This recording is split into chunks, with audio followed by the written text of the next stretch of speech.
Halo semuanya, salam sejahtera bagi kita semua. Salam Om Swastiastu, Namo Buddhaya, dan salam kebajikan. Perkenalkan, nama saya Marni Sarlina Tobe. Saya sebagai mahasiswi Universitas Esa Unggul Jakarta, Fakultas Ilmu Komputer, dengan nomor induk 20210801477. Yang terhormat Ibu Ananda Putriani SPD MPD selaku dosen pembimbing mata kuliah Bahasa Indonesia dan teman-teman yang saya banggakan. Pada kesempatan kali ini saya akan mempresentasikan pembelajaran kita pada sesi 10 tentang keterampilan membaca.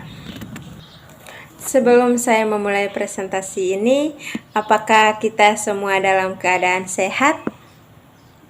Puji syukur kita semua pasti dalam keadaan sehat. Baik, apakah pengertian dari keterampilan membaca? Keterampilan membaca adalah suatu kapasitas seseorang dalam memahami, menafsirkan, membaca, dan memecahkan kode bahasa pada teks tertulis. Dan membaca adalah suatu proses yang dapat kita lakukan dan dapat digunakan oleh pembaca untuk memperoleh pesan yang hendak disampaikan oleh penulis melalui media tulisan ataupun media sosial.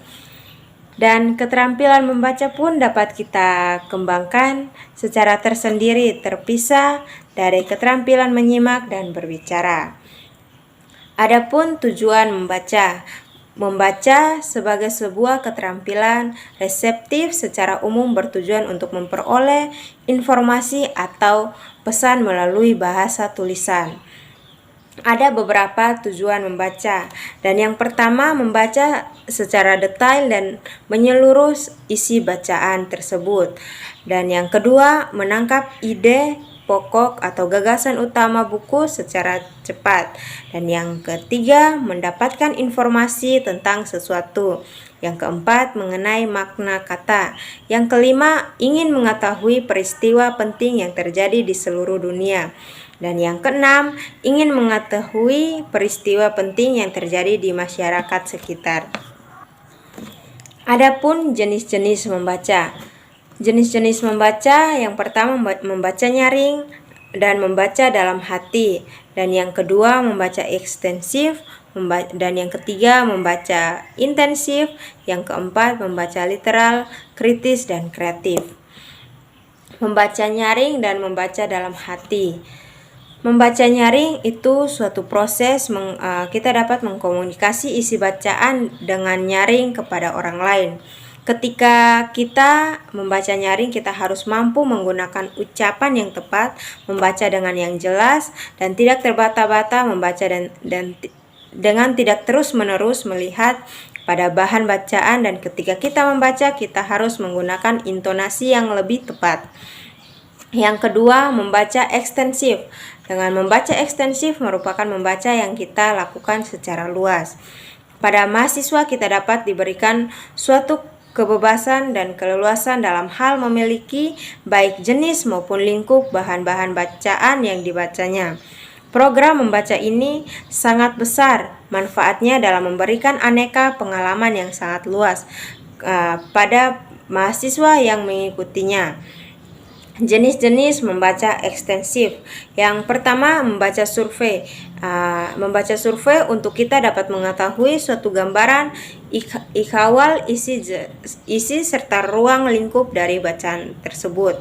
Dan yang kedua, membaca sekilas ataupun kita bisa sebut dengan skimming, sejenis membaca yang membuat mata bergerak dengan cepat, melihat dan memperhatikan bahan tertulis untuk mendapatkan informasi secara cepat.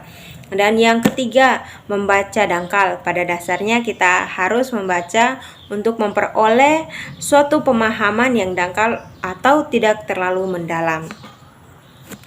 Membaca intensif. Dengan kita membaca intensif, suatu kegiatan membaca dapat kita lakukan secara saksama.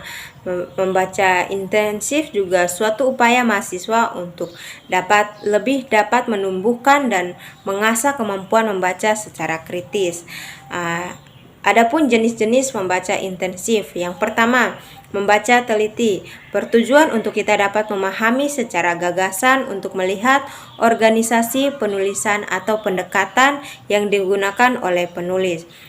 Yang kedua, membaca pemahaman bertujuan untuk kita dapat memahami standar atau norma kesastraan, drama dan tulis serta pola-pola fiksi. Dan yang ketiga, membaca kritis, membaca yang dapat kita lakukan secara bijaksana, harus penuh dengan tegang hati, mendalam, evaluatif, serta analisis dan bukan hanya mencari kesalahan seseorang.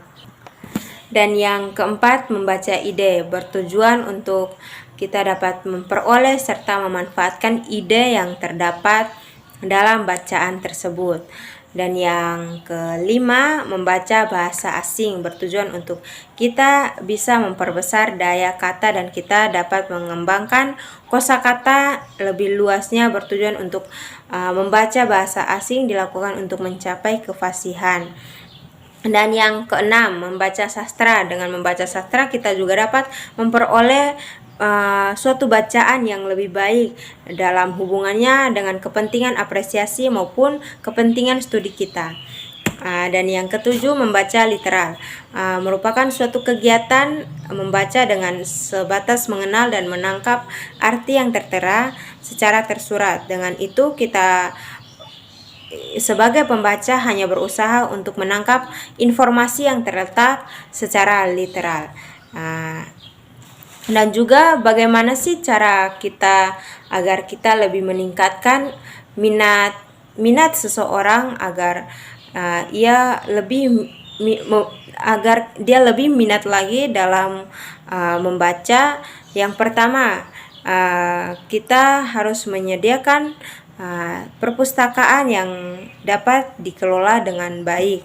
Dan yang kedua, promosi, kita harus mempromosikan suatu gerakan gemar membaca. Dan yang ketiga, kita dapat memberikan penghargaan, hadiah ataupun berupa pujian. Baik, itu sekian dari presentasi saya.